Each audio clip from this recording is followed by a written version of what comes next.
안녕하세요. 내 집 마련에 조금이라도 도움이 되는 부동산 또는 재테크 정보를 소개하는 코너 집조테크의 경아입니다. 오늘 이 강을 얼마나 기다리는지 몰라요. 하나를 하니까 10가지를 알고 싶어지더라고요. 구독자분들도 같은 마음이시죠? 그래서 모셨습니다. 전문가님 나와주시죠. 예, 안녕하세요. 반갑습니다. 이승훈 소장입니다. 네. 경아님도 잘 지내셨죠? 잘 지냈죠. 그리고 복습 저 진짜 열심히 했어요. 공부도 정말 열심히 하셨네요. 아니 그런데 소장님 네. 요새 뉴스를 보니까요. 경제 관련 얘기가 참 많이 나오더라고요.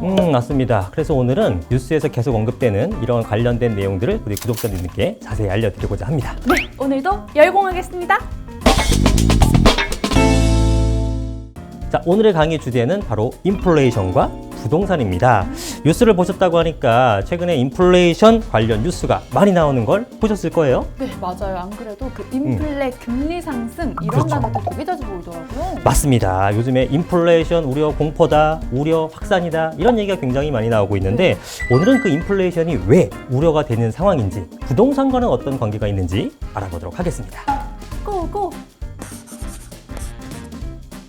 인플레이션 학교 다니실 때 많이 배우지 않았나요? 그래프 그려서 수업 들었던 기억이 나는데 네. 물이 너무 많이 뿌려서 물가가 상승하는 뭐 그런 거 아닌가요?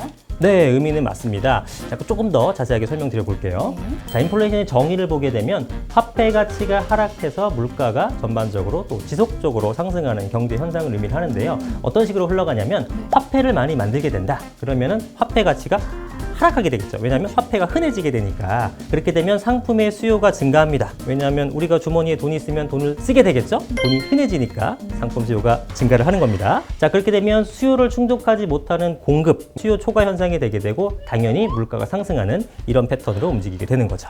요거는 우리 구독자분들 다 이해하실 것 같아요. 그쵸? 쉽죠? 네. 그러면은 인플레이션의 원인을 우리가 알아볼 건데요.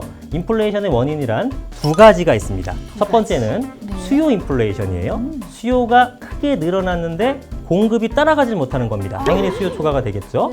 여기서 유동성이라는 것은 자산을 현금으로 전환할 수 있는 정도를 말하는 겁니다. 최근에 유동성이 과잉 공급됐다 이런 얘기 많이 들어보셨을 텐데 그만큼 돈이 많이 풀려 있다. 이렇게 생각하시면 되겠고요.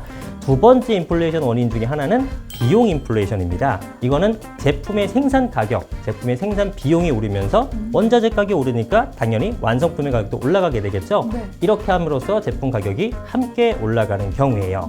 자, 그럼 인플레이션에 반대되는 개념도 알아볼 건데요. 디플레이션이라고 합니다. 이것은 경제 전반의 상품과 서비스의 가격이 상승하는 것이 아니라 지속적으로 하락하는 현상을 뜻합니다. 네, 필기 끝났습니다. 네.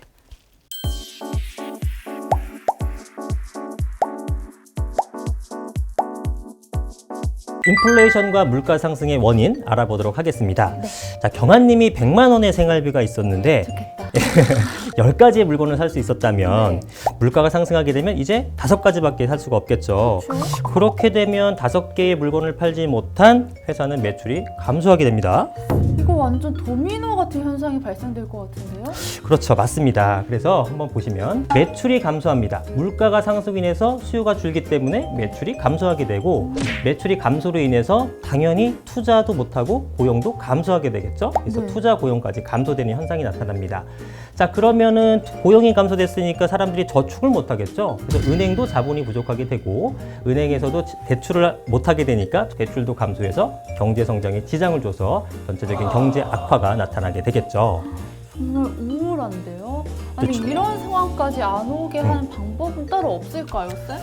방법이라는 게 있긴 있는데 네. 쉽지는 않습니다. 물가가 상승했기 때문에 거기에 맞춰서 임금도 올려주면 될 거는 같은데 지금 임금을 올릴 수 있는 상황이 아니잖아요. 맞아요. 네, 그래서 고용이 부진한 상황이 반복되다 보니까 경제 악화가 나타나는 겁니다. 말씀을 들어보니까 어쩔 수 없는 사이클 현상이 나타나는 거네요. 그렇죠. 지금 보시게 되면 자, 현재 작년부터 정부 지자체에서 바이러스 지원금을 지급했고 이 여파로 인해서 지난해 물가가 하락했습니다. 그래서 물가 상승이 어느 정도 필요한 시점이에요. 자, 이런 상황이다 보니까 인플레이션 우려가 나타나고 있는 거죠. 제 생활이 네. 어렵긴 한데 그래도 지금은 아직 인플레이션이 시작은 안 된 거죠. 그렇죠. 시작이 됐다고는 할 수 없지만 네. 어떤 여러 가지 징후들로 예측은 할 수 있을 것 같아요. 아까 말씀해주신 바이러스 이후의 경기 회복 같은 거요?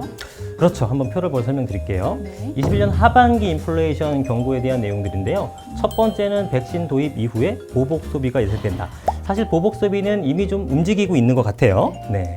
그리고 올해 시중 상반기 유동성이 무려 3,200조 원을 돌파했다고 합니다. 자, 이게 전년 동월 대비 315조 원 이상 올랐는데 이게 사상 최대치 증가라고 합니다. 엄청나게 유동성이 빠르게 증가하고 있다는 모습이고요. 세 번째는 4월 물가 상승률이 3.2%가 상승을 했습니다. 역시 굉장히 많이 높게 상승한 모습이고 미국도 마찬가지예요. 소비자 물가 지수가 1년간 4.2% 상승을 했기 때문에 전체적으로 유동성이 굉장히 증가되는 모습이죠. 사상 최대치요? 네. 아니 안 그래도 저도 요즘 시장 가서 떡볶이 만들려고 재료 사니까 네. 10,000원이면 떡, 오뎅, 이 고추장 못 사고 들어왔어요. 맞아요. 정부는 이런 현상들에 대해서 아직은 기저현상에 따른 일시적 모습이다라고 하는데 혹시 요즘 핫테크라고 들어보셨나요? 아니, 요즘 또 샤이니의 키 오빠가 파 열심히 키우고 있잖아요. 맞아요. 알아요, 파테크. 네. 저도 하나 심어볼까 하는데요. 자, 요즘에 이렇게 파 같은 농수산물 가격이 엄청나게 오르고 있고 또 원자재나 원유 가격도 올라가기 때문에 물가 상승은 더욱더 우려가 되는 그런 모습입니다. 이뿐만이 아니고요. 이미 미국의 소비자 물가 지수가 4.2% 올랐다고 말씀드렸잖아요. 네. 이것이 10년 만에 최대 상승폭이라고 합니다. 자, 어느 정도의 물가 상승은 어떻게 보면 건전하고 당연한 일이긴 하지만 네. 이 폭이 너무 크기 때문에 미국의 인플레 우려로 뉴욕 증시가 급락하는 모습도 보였다라는 거죠.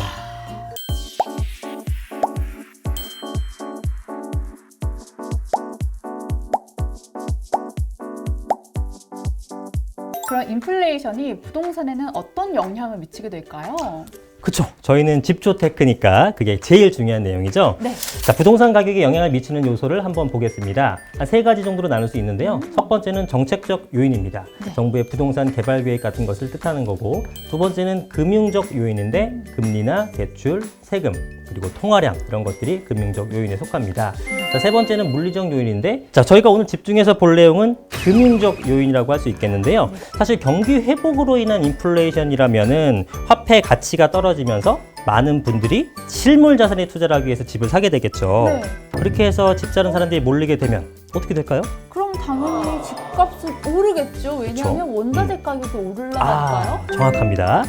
근데 지금 정부가 우려하고 있는 인플레이션이라는 것은 네. 유동성 과잉 공급으로 인한 경제 회복이 아닌 유동성 과잉 공급으로 인한 인플레이션이기 때문에 네. 이 유동성을 잡기 위해서는 정부에서는 금리를 높이는 방법을 쓰게 될 겁니다. 선생님, 그 은행 대출 이자 그거 말씀하시는 거죠? 네, 맞습니다.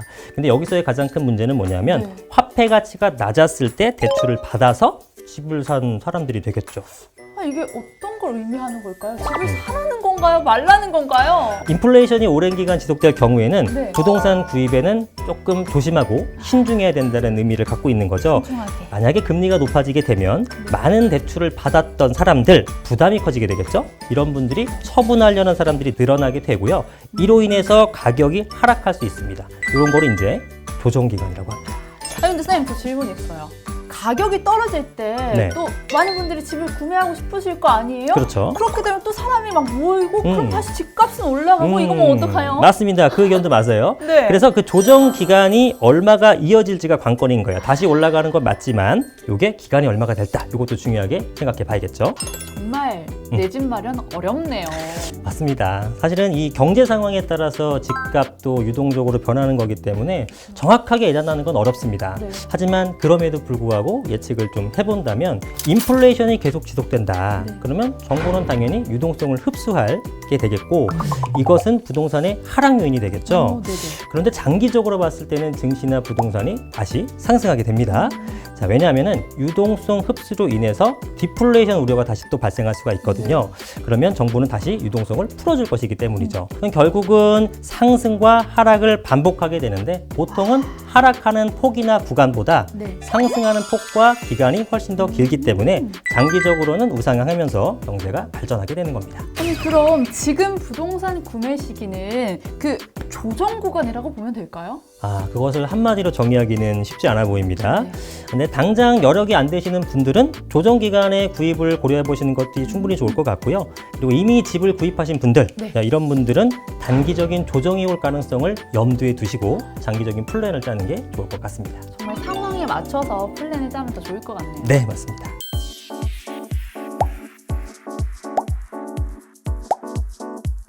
경아님, 오늘 강의 내용 머리에 쏙쏙 들어오셨나요? 아주 잘 들어왔습니다. 요즘 물가에 대해서도 알고 또 경제와 인플레이션 거기에다가 부동산까지 네. 오늘도 저 여기 필기 와, 정말 많이 했네요. 조금 어렵지만 네, 많은 분들께서 아시면 너무 좋을 상식들을 배운 것 같아요. 맞아요. 오늘은 그 인플레이션의 정의나 개념만 아는 것만으로도 네. 충분히 절반을 성공하셨다고 볼 수가 있습니다. 그러면 오늘 정말 공부 열심히 하셨는지 퀴즈를 몇 가지 풀어보도록 하겠습니다. 네. 첫 번째 퀴즈입니다. 인플레이션은 원인에 따라 두 가지로 나뉜다고 했습니다. 유동성 과잉 공급으로 생기는 인플레이션은 뭘까요? 아까 비용도 말씀하시고 또 수요도 말씀하시고 인플레이션도 말씀하셨는데 수요 인플레이션이요. 정답 확인해 볼까요? 수요 인플레이션 맞습니다. 네, 시작 열심히 좋고요. 하셨네요. 자, 두 번째 문제 보겠습니다.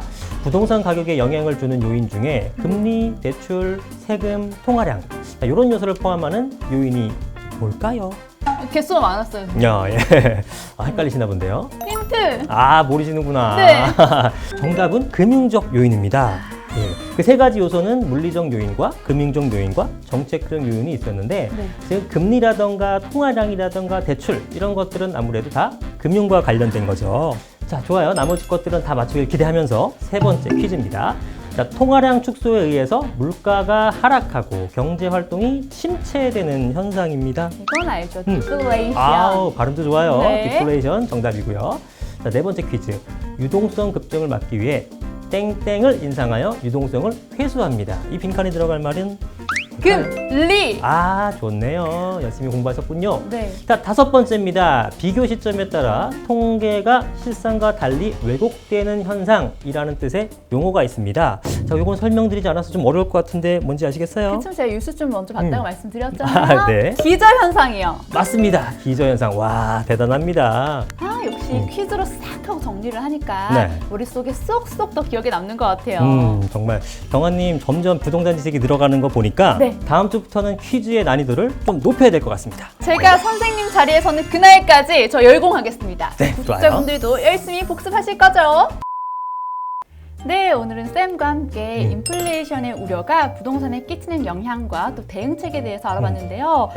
오늘 이 전체적인 시장 경제까지 파악하느라 네. 정말 힘들었지만 네. 우리 선생님의 쉬운 설명 덕분에 아주 이해가 쏙쏙 된 것 같습니다. 우리 소다님께 박수를! 아, 감사합니다.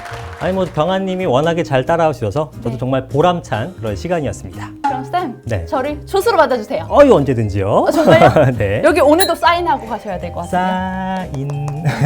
네, 그럼 다음 화에도 더 좋은 정보를 들고 올 내 집 마련 집주택가 될 걸 약속드리면서요. 저는 MC 경아. 이승훈 소장이었습니다. 감사합니다. 또 만나요.